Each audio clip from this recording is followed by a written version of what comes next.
Now to Major League Baseball, where the league has decided to move the All-Star game from Atlanta in light of the recent voting legislation the state of Georgia signed into law.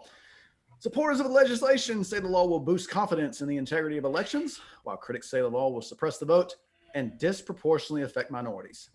Some are even saying the law is bringing back the Jim Crow era. All right, Drink, over to you. Did baseball make the right decision? I'm gonna say no. Listen, please don't hit me with the Uncle Tom talk when Oh, I get done with this, but I just got to keep it real. Let's say, for argument's sake, that the bill that was presented was running a parallel with the Jim Crow era. Let's say that. I don't believe it is at all because I can still go vote without getting my ass beat. But okay, let's say it is. Why would baseball be the sport to make this deal with? I don't. Why would baseball be the sport to make this point with? If you break down the demographic of baseball, right? If you're talking about African American, Jim Crow, legitimately. So we're talking about African Americans, no other race. That percentage is significantly lower than the NBA and the NFL. If this is what it is about, I don't understand why this point wouldn't be made with those sports. Not to say it hasn't been made, but why it wouldn't be made with those sports. Not only that, we're talking about Atlanta. Most African most African Americans would consider Atlanta as the capital for black entrepreneurship, the capital for black innovation, the capital for, black capitalism, right? That's how we look at Atlanta. We don't look at California like that. We don't look at New York like that. We don't. Atlanta is like, if you go to Atlanta, you see a lot of stuff for like that we as a community, like they didn't build Atlanta to be like the capital for black education, wealth, future, whatever you want to, however you want to look at it, right? And to move this game out of Atlanta for the fact of this bill being signed, it is a little questionable. I'm not gonna say it's a good decision.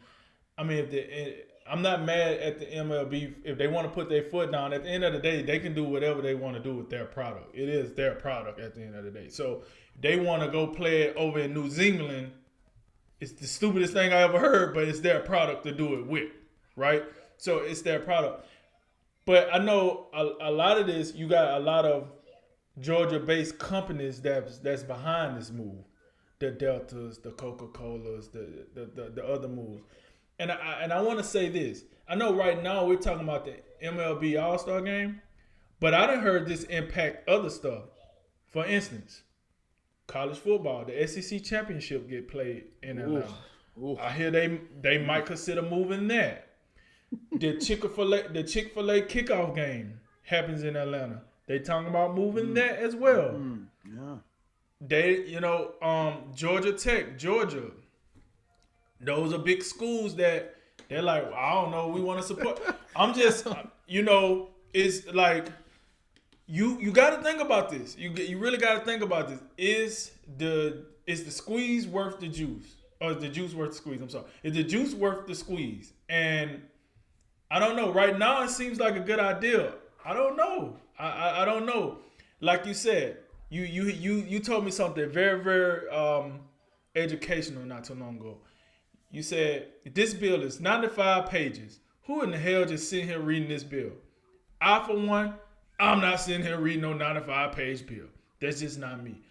But if you do sit down and read the bill, I think you might get a different understanding of what's going on instead of just following the media, following these publications, following these broadcasts.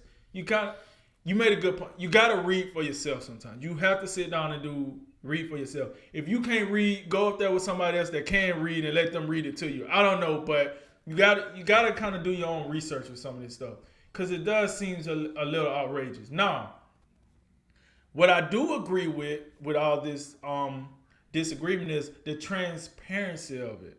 It did seem like it happened kind of fast. It did seem like it happened in the lore of secrecy in like some, I don't know, some chamber, and everybody did not have a fair chance to voice their opinion on this bill. That I kind of agree with that. It does seem that way, but we have to be careful with the words we use because, like you said, the Jim Crow era.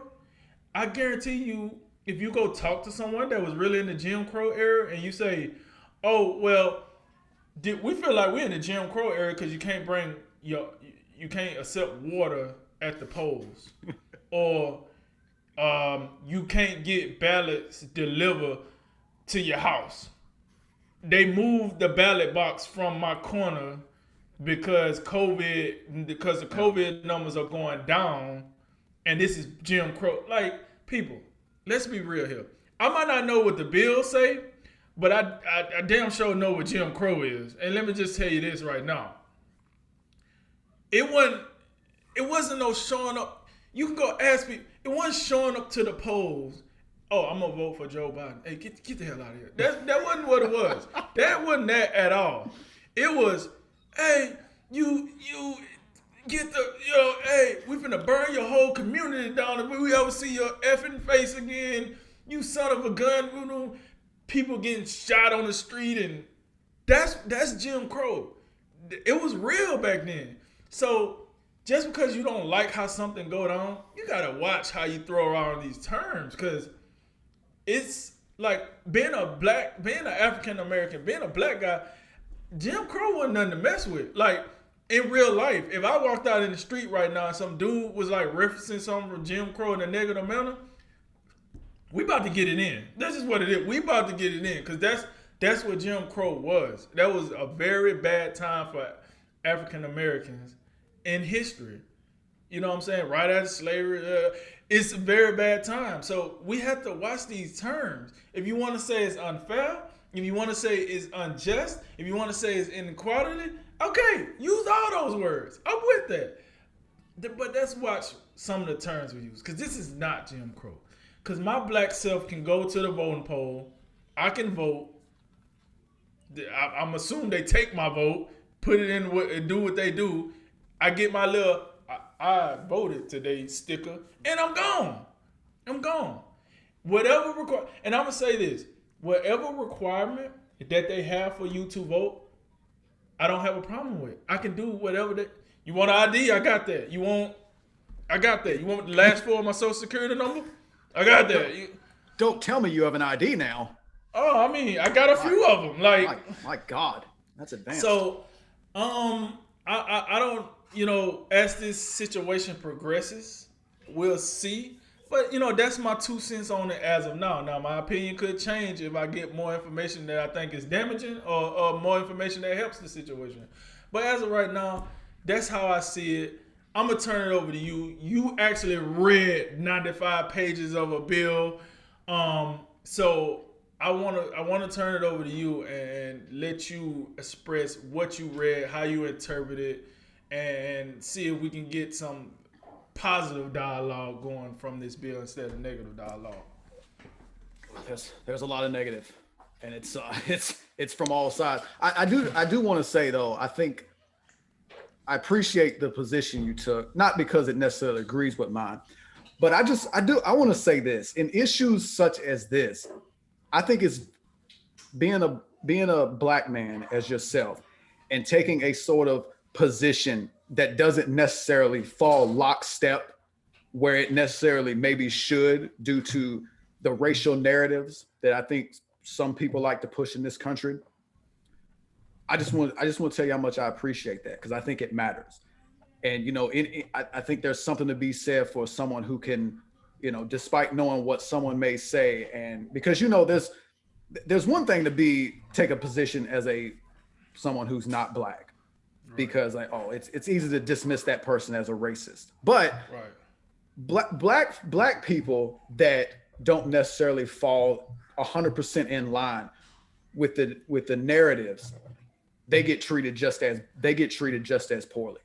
Right. And I don't want to gloss over that fact. I thought your position was thoughtful, articulate, and took into account everything we're dealing with. And I also want to say, Thank you for bringing me to the attention of that state representative that was arrested in the Capitol. I don't know what that was about, but I will say that's troubling because based on the just a little bit that I read, that seems to be a common practice. Just go watch the governor sign bills into law. So I don't know what all that was about. I also can't really speak to the process necessarily and the transparency of was the bill rushed. I don't know how long they've been working on this legislation. Was it done in secret? I don't know. What I do know is those lawmakers were elected by the people of Georgia in their respective districts or whatever you want to call it. The governor was elected by the people of Georgia. I know Stacey Abrams don't agree, but that's how it went down, unfortunately. So this legislation was passed by representatives who were elected by the people of Georgia. That's how it works. And I do want to say off the cuff, anyone who is out here using reckless language and bringing up Jim Crow in relation to this language, the first question they should be asked is, have you read the legislation? Have you read the law? That's the first question that should be asked.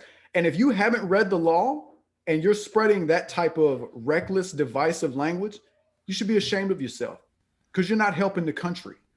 This is one of the last things we need as a country.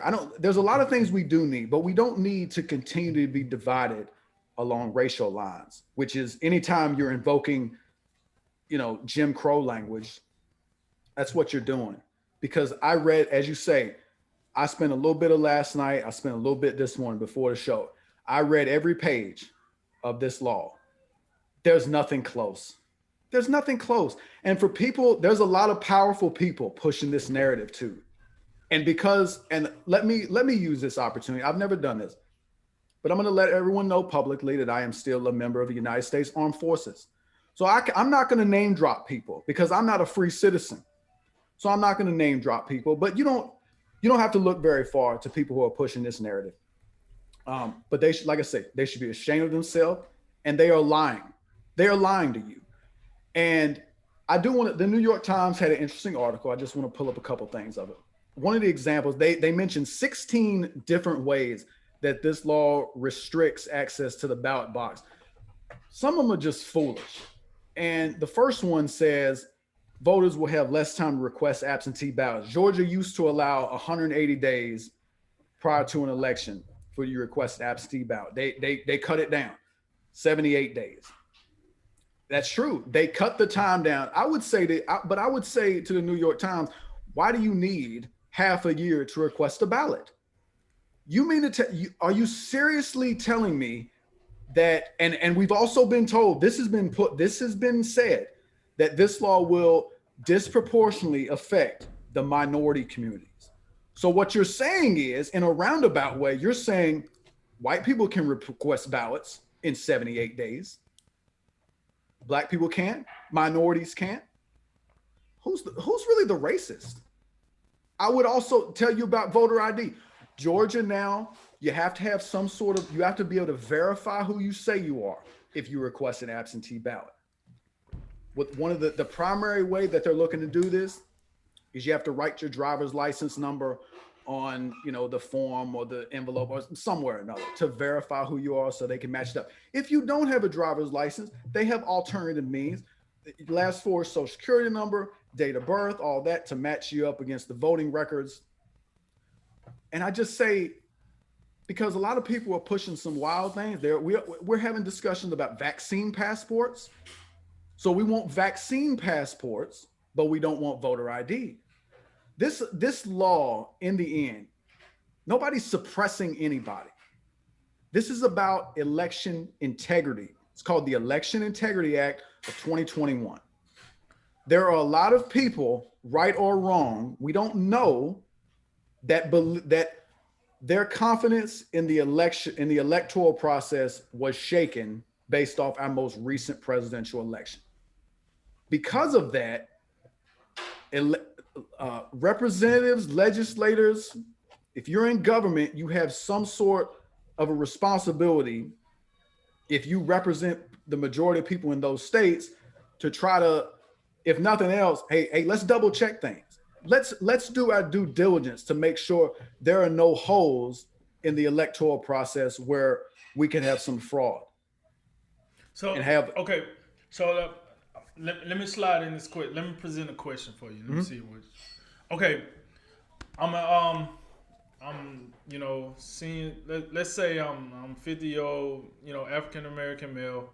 I have this heightened fear of COVID, so I like the convenience of not having to go to a poll. Right, I like being able to, like, I guess, do my ballot and drop it in a drop box. But they took that drop box. Like, why? Why can't we still have the drop box? Because from some I heard, like, they want to remove some of the drop boxes and make it more centralized, where everybody going to the same place. And I understand the convenience of it, right? And that might be the reason why they're saying, oh, they're doing this to the minorities because, the black community or whatever. Why can't we just keep that process of the drop boxes? What is the biggest benefit of sending everybody to the same place?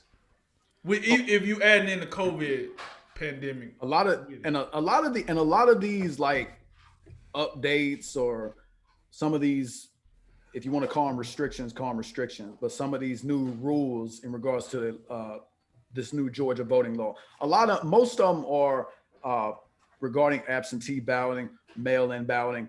And you have to remember, a lot of these new rules that were set in place for elections were because of the pandemic. I know there's a lot of people that continue to just wear a mask, and some of them are wearing 2 masks. Some might be wearing more masks than that. If you are vaccinated, though, the CDC has come out and said you're not carrying the virus. So take the mask off, live a little, and oh, by the way, next month, the general public will be available to get a vaccine. So these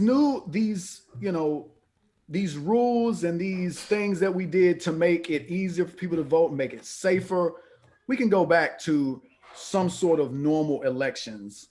And the top doctor in the country, Mr. Fauci, he came out and said before the election, hey, you put on your mask, your social distance, it's safe to go vote in person. So if it was safe before we had a vaccine, it's probably safe to go now, or in November, or in the midterms next year. So I would say we don't trust that vaccine. We don't trust that. Now what? Another point. It's another point. You're not supposed to question it, though. You can't do that. So I would just say they are cutting down and limiting the amount of drop boxes. But I would also say Georgia you don't have to have a reason at all to request an absentee ballot. Anybody can do it. You just have to prove you are who you say you are. You do have less time to do it, but I think 78 days is still more than ample time. I think 60 days is enough time. If you need 6 months to request a ballot, you're probably not serious about voting. You need that much. You need half a year to request a ballot. You're that busy, huh? Maybe you are. But if you want to vote, I want to figure it out. And this whole idea, this one big thing is getting pushed. People need to stop with this. They can't even give water to someone waiting in line. Well, number one, if you're worried about water and your line is that long, bring your own water. Bring your own water. But the thing that you have to remember is that they don't want political operatives coming up to people in line and saying, hey, wink, wink, old Joe sent you this water, from Delaware, nice and fresh. Just remember that when you go in there and, fill out your ballot, make sure you fill in the right bubble. That's called. Thanks, Joe. Thanks, Joe. I was a little parched. Yeah, thanks, Joe.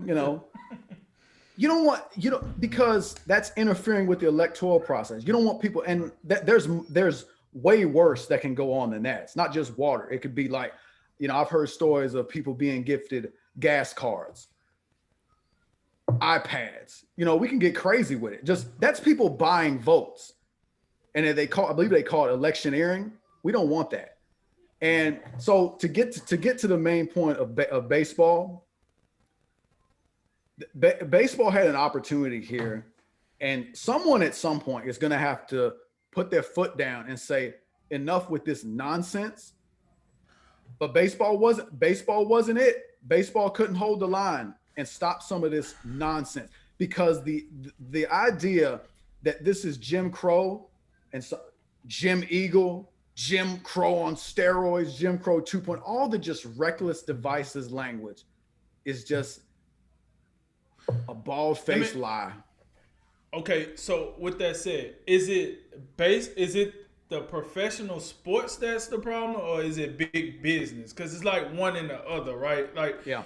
I think the NBA, MLB, NFL, NHL, I think they most likely want to stand pat and say, I don't know, man. This don't seem like we should have to do all this for like this bill. But then when you got your major sponsors coming at you like, bro, we would take our billions of dollars away from you if you don't move this game. That's not surprising, is it? We saw the same thing last year with the old Washington used to be, offensive name got renamed to the old football team. That's not a name, by the way. Blank birth certificate is what that is. But that's where it started. You had FedEx, who that's the name of the stadium in Landover, Maryland, FedEx Field or whatever. Right. FedEx was mad about it. Then you had Nike and Amazon pull the team merchandise from the online stores, so you couldn't buy nothing. It's the same thing. I mean, Coca-Cola, an Atlanta-based company, Delta Airlines, an Atlanta-based company, So I guess that's my point. Because like you said something about MLB putting their foot down. You got to have a ground to put your foot down on. You know what I mean? And obviously you feel a little bit less sure of putting your foot down when your wallet ain't as heavy as it was 24 hours ago, or you feel like your purse strings is getting attacked. And beyond that, and who's leaning on the corporations? Most likely the Democratic Party. That's my belief. So it's good to know who runs the country, but this is we can go two ways from here, and I'll take you this way first. Number one, it's an absolute shame for the city of Atlanta, because think about this. A big reason that we have the change in the federal government that we do have is based on the state of Georgia. You can throw Arizona. Arizona is probably the second state I would throw in it, but Georgia most importantly, because Georgia went Democratic in November, and then in January, Georgia, those 2 Senate seats went blue as well, put the Senate in a tie. Kamala Harris gets to cast the tie-breaking vote. So in all actuality, you can make an argument. We live in a one-party state right now. Republicans don't have a lot of control at the federal. They have very little influence in the federal government. So but they exist. They're there. Right. Sure. They're there. Okay. But Georgia, and not only Georgia, but think about which communities got Joe Biden over the finish line. That would happen to be Atlanta. That would be Fulton County. That would be DeKalb County, Gwinnett County, and Cobb County, that's where Truist Park, home of the Atlanta Braves, is, just outside the Beltway of North Atlanta. So what you're doing here by moving the All-Star game, because I know politically it looks like it's aimed at Brian Kemp, the governor, and the Republican-controlled state legislature. That's what it looks like who you're attacking. But the people that will pay the price are the people of Atlanta. Because if you look at the All-Star game and the economic impact that it has, the last 2 All-Star games have, brought in about $60 million in money. So who's suffering? Local business people, the people of Atlanta, they got a new beautiful stadium that should be on display. Okay, back to your point with the counties, right? Do we know how those counties voted? Did they vote majority mail-in absentee, or did they go into the booth? Do we know how they voted? I well, I don't know that information, but I do know the majority. If you look at the last presidential election, it's no secret that the majority of people that went to vote on election day voted for Donald Trump. The majority of people that voted by absentee or the mail-in way voted for Joe Biden. But that had to do with the fear around the pandemic. We got vaccines, people. We got 3 vaccines. Everybody is going to be pretty much eligible and will have the opportunity to get a vaccine if you want one next month. The next major election, the midterms next November, I hope to God by then we can take our masks off and go vote and go to a restaurant and go to a movie and go to an Atlanta Braves game if we so choose to, without having to 6 feet and I got to put a mask on and, maybe I have to buy one of them nose masks so I can still eat it. Just all this nonsense that we don't have to do anymore. And it really begs the question. I'd like to know if some people in positions of power do they even want this pandemic to end?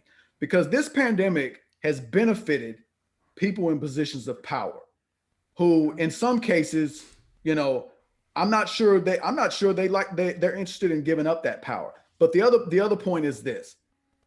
Where does it end? Because baseball would have been Major League Baseball would have been a great place to draw the line. All you have to do, Major League Baseball, read the law, say all this stuff about Jim Crow and that it's racist and it's going to hurt the minority community. We don't see that. It's not in here. Let's point you to some actual Jim Crow laws. Georgia used to have a law where it shall be unlawful for a white person to marry anyone except another white person. That's an actual Jim Crow law. Restaurants, all persons licensed to conduct a restaurant. You either got to serve white people exclusively or colored people exclusively. These are actual Jim Crow laws. There is nothing even close to that, anything in this new legislation Georgia just passed on March 25th. How about burial? You can't. There was even segregation in death before the civil rights legislation in the 60s. The officer in charge shall not bury or allowed to be buried any colored persons upon grounds set apart or used for the burial of white persons. Actual Jim Crow legislation. So I'm telling you, people that are invoking this racial divisive and it's reckless, this reckless rhetoric, they're killing this country. And I've said this a couple of times. These double standards, they're gonna be the end of us. People talk about the next, the 2 global powers, rising up against either in China and the United States. China doesn't have to do a thing. We're doing it to ourselves right now. And the last thing about, baseball would have been a great time to draw the line. And those demographics of the actual baseball players they don't match the NBA or the NFL. I don't think that means a whole lot because I think we get so caught up on race that, and everything's not about race. But where does it end now? Because you mentioned it. Really, the SEC championship game, we got to move that. Chick-fil-A opening kickoff game or whatever. What about the universities? Hey, Georgia Tech, you got to get out of Georgia. But you know what's interesting about that? I guess should we cancel the entire SEC now? Every state in the SEC is a red state. More of this legislation is coming. I'm telling you, more of this legislation is coming. So I would like to know, where does it end? And I told you, and I asked you this question before we got on the air.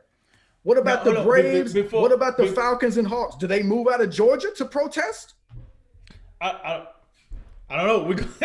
Exactly. Where does it end? It can happen. I would say this though. I don't think all the states. Let's say Alabama, for example, my state. I don't think we're gonna have that problem. I'm just to be honest with you. Why? Because I think the biggest thing with Georgia was, like you said, in December you was red, by January you was blue.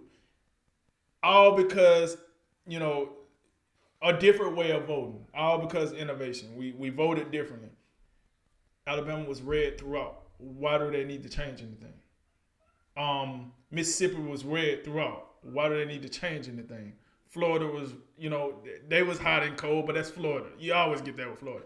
My point is, I don't think every red state is going to deal with this. I think the states that's going to deal with this the most are the states that was just, you just didn't know. Like, it was no consistency in the vote. Yep. Georgia, Arizona, maybe Michigan. Like, states like that where it just was like flopping all over the place. You're talking about swing states. Swing states, right? That just flopped over, and that's where the accusations came out. Voter fraud, all that, through those states. If I'm a state that didn't get bothered, why would I change? Like you say, if it's not broke, what am I trying to fix? You know what I'm saying? So I don't know if it'll stretch throughout. I do agree with you. It will be more states. I just don't know if it'll be those staunch red states. I don't see why they would do anything. They don't need to. We know, like, I'm 35 years old, from Alabama. That joint been red since I've known what red and blue mean. I don't see it changing no time soon. So I don't know. I would like to see that though. That is interesting.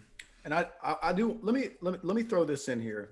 Another point, because the New York Times, they're a little upset because this law does give the state more control over, the localities, the counties, in the way they run their elections. Mm-hmm. Anybody that's upset with that is a liberal, doesn't have a leg to stand on, because guess what? House Resolution number 1, which is like the going to be a big deal if they can get that passed. That is exactly what the federal government wants to do. They want control in all the state elections. So you can't be upset. Hold on. I'm sorry to cut you off. You just went over my head. What are we talking about? House Resolution number 1. I believe House Resolution number 1, as far the way I understand it, is I think it's the first law that was proposed in this new Congress. And one of the things it will do is it will give the federal government control of all the elections, all the state elections. So what I'm getting at is people that are upset that the state of Georgia wants more control of their state elections. You can't be mad at that, because the federal government right now is looking to do the same thing. The federal government wants to nationalize elections. That's a big problem. We live in a system of federalism. Yes, we have a national government, but the national government can only do so much because we have states. And we should probably leave it the way it is, because I think it's one of the things, if you believe in anything, the founding principles, blah, blah, and I know everyone was racist. I get all of it. But one of the things about it was they were concerned about a federal government that had too much power, which is why they reserved a lot of the powers to the states. Democrats don't like that. They want all the control. And I want to let me just throw this in there as well, because I thought Brian Kemp had some interesting things to say about this legislation. It's a warning. Everyone should be concerned, because as we talked about with the SEC championship games and all those other things, because we don't know where it is. If this legislation is political and this legislation is racist and all the rest of it, everyone should be concerned in this country, because I don't know if there is a limit now. I don't know if there is. Everyone should be concerned. I got one more thing before we close this out. I just wanted to be clear for the listeners and the watchers of this segment. Myself and Jay, we have our views, and I don't want anyone to watch this and think either one of us are trying to push our political views. I try to keep my political view to myself. Jay, he's a very proficient professional with keeping his political views within realm. I mean, it's a free country. We can talk if we want. We don't take it too far, but I just want people to know we're not trying to turn this into a politics show. But this subject was wrapped around politics. It was wrapped around baseball and politics. We're not trying to force our views on you. We just want you to know this is going on. I think this was a very good segment. It did bring something different than the normal sports talk that we do. And I think this is if you're a resident of Georgia, this segment should have been of some interest to you, because it is a deal here. But I just want to be clear that we're not forcing our opinions on anyone. We just stating what we see. We stating what we read. We getting a better understanding, just like you are. So don't get offended and think we trying to take over the world or some craziness with the politics. We just expressing, this situation. And last thing I'll say, really the last thing, read the law. That's all I would ask. Read the law, decide for yourself.